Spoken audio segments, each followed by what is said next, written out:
Welcome back, Outlaws. I'm Craig. And I'm Carl.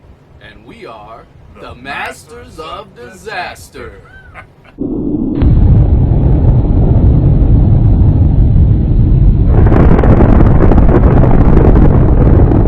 On this episode, we're going to be continuing our upgrading of the Norcold 1200 from absorption gas to the 12-volt standard type compressor system. So at this point, we have the unit completely cleaned up, everything prepped and ready to go for the new unit, and we will be showing you the unboxing of that new unit in just a moment. So stay tuned.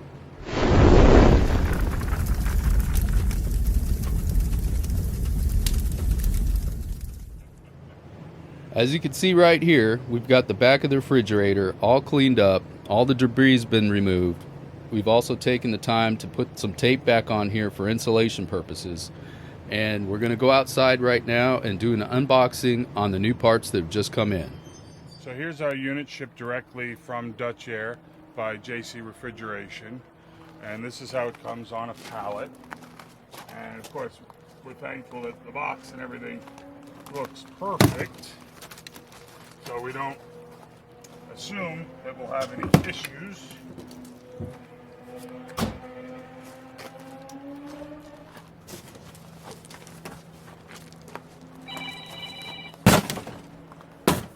Okay, so this here is a 10 gauge wire kit, because unfortunately in most motorhomes they don't provide 10 gauge for your 12 volt DC, and you need to have 10 gauge because of the amperage.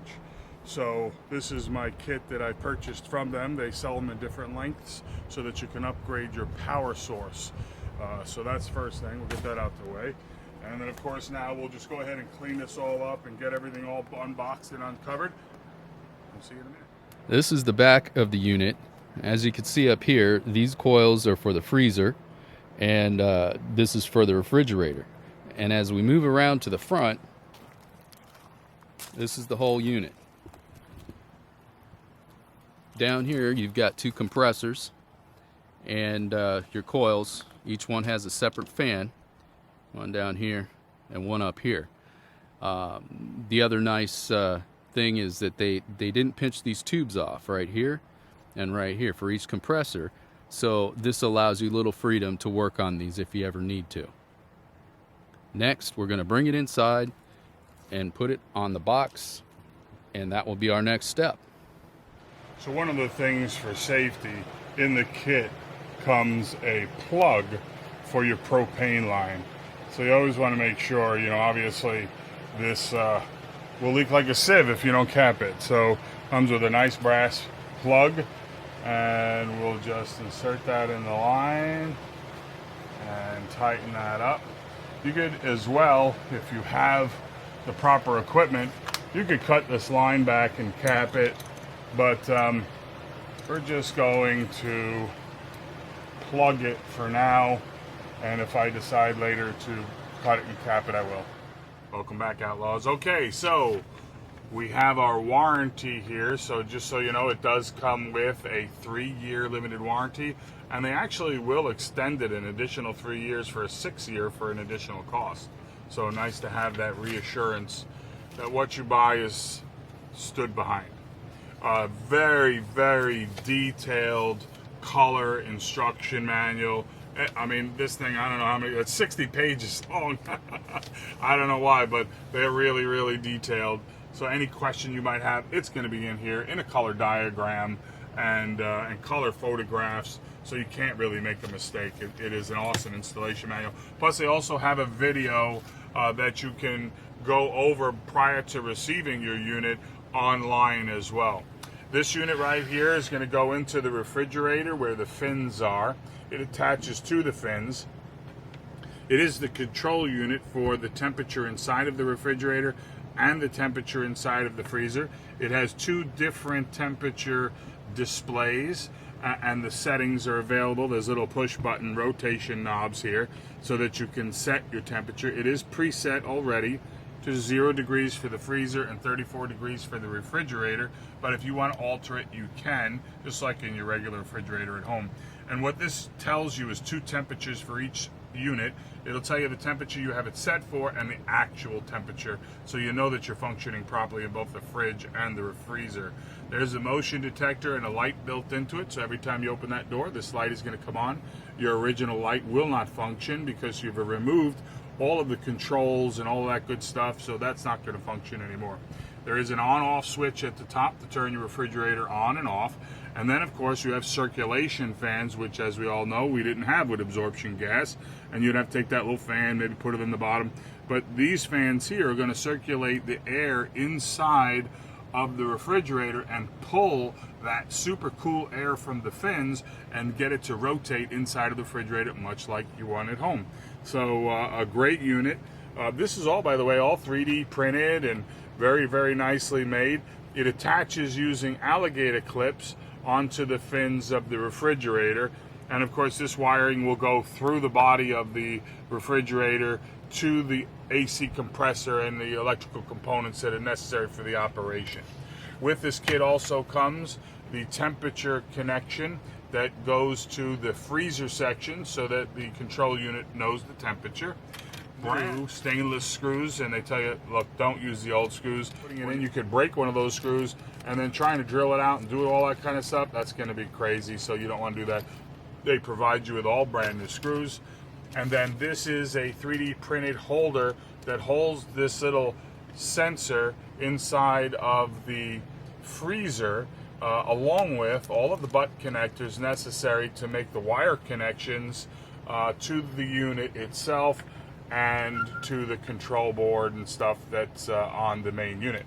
You also get a small roll of metallized tape. This is kind of a narrow roll, looks like about 2 inches. I did invest in a larger roll so that I could really clean the back up.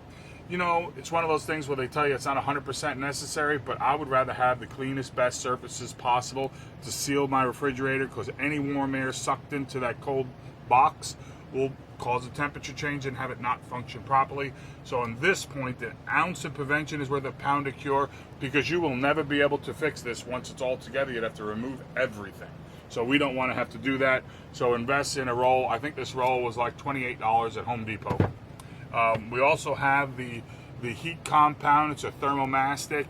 This is what's going to go on the surfaces that those coils attach to at both the freezer point, which in this case has 2 boxes, so 2 freezer points, and those fins for the refrigerator. So you want to make sure you use this correctly. Don't get crazy with it, because they say, hey, if you go crazy with it, it's not going to function properly. They want you to put it on the coils itself of the cooling unit, so that when you smash it on there and cool it down, I shouldn't use the word smash, that's not good. When you place it down on there and cinch it up, that it's going to make a great connection. Your final step is going to be the addition of spray foam. The spray foam is very, very important. It's going to go around the outer edges of that box. As you can see, everything in here is spray foamed. This is the thermal protection against warm air being attracted and sucked into cold air. That's what cold air will do. It will attract warm air. It will be sucked right in. Any place you have a hole or an orifice or anything where it can get in. So you want to make sure you use your foam correctly. Don't worry about using too much, because you can always take it off. Okay, so now what we've done is we've lifted the unit up, and we've had to adjust the back in order to set it to the point of where we could get our screws started, and we have them set in place now, so we know they're good. We put in our set screws in the back unit so that it's holding it firmly exactly in the placement, so that all the screws align, both in the refrigerator section down here and in our freezer section. So now we'll remove those screws and set it back down on its face to do the actual installation using the thermal mastic. Okay, here's a shot from the back. We went ahead and put this screw in the back to help pull it in so we can line everything. We also verified that the condensate line hole, which comes through here, we were able to put this through. It's actually not the condensate line hole, it's for the sensor. So the sensor goes right in through there. We've also got one screw down here that we put in just to help pull it in on the bottom. So now everything's lined up and we're ready for the next step. Okay, so we removed the fin assembly. It just sets here in place. It's very simple and very easy. There's nothing holding it in. We've put the control unit onto it, and I'm going to take in this corner here and I'm going to relieve this a little bit so that the wire can come through here, and then we have enough slack in this to make it down to our compressors. So that's our next step.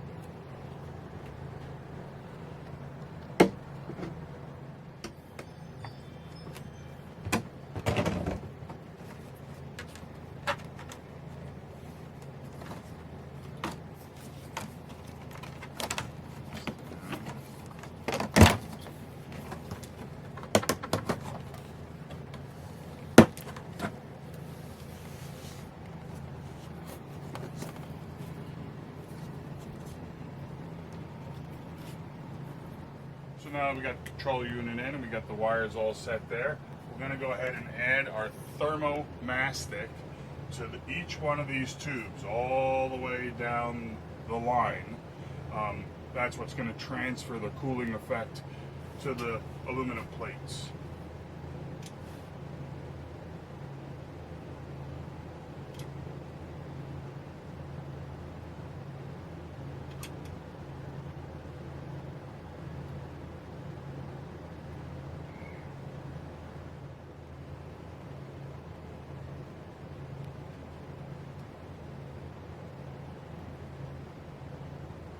To make it easier, when we install the unit, we went ahead and taped the control wire, made a small notch in here, and used the tape to place over that to prevent any condensation from building up. Next, what we're going to do is we're going to take this and we're going to go ahead and lay it in place.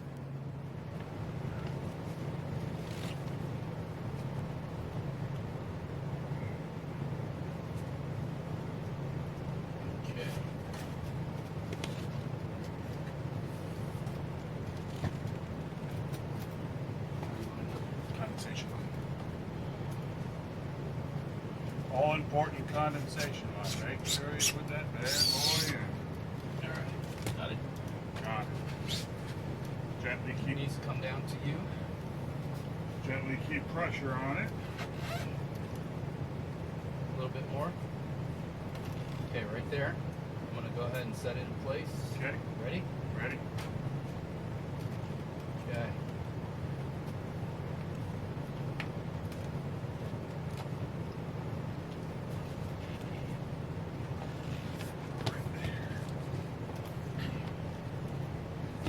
How's your mark on that side? You look good? Look good. Okay.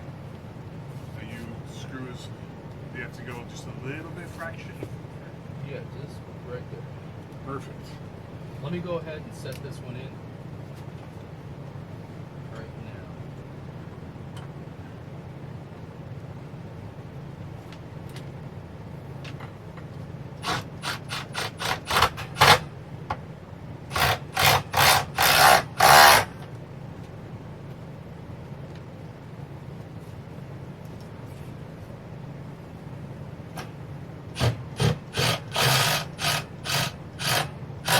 Okay, so now we're going to flip this unit back up again and do the inside screws in both the refrigerator and the freezer. The ones are perfect.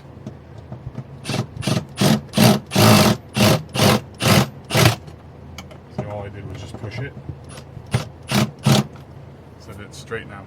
Yep.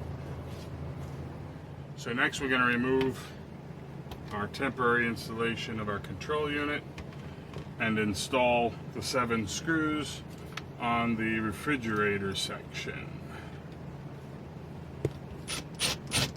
Okay, now that we've got all the screws in place, holding the fins in, we mounted the control board back in its place, and we're ready for the next step.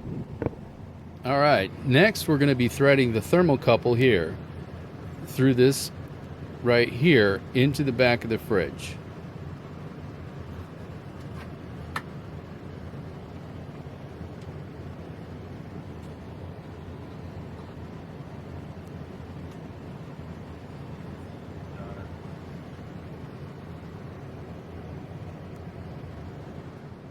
One thing that we've noticed while doing this installation and trying to put the thermocouple in the holder is that it's not fitting exactly perfectly in there. So we're having to open this up a little bit so the thermocouple has space to fit right in that groove. Okay, per the manufacturer's instructions, they want to make sure this next step is done precisely. So what we're going to be doing is we're going to be using the spray foam, and we're going to go ahead and fill in all of these gaps to ensure that there's no leakage of air.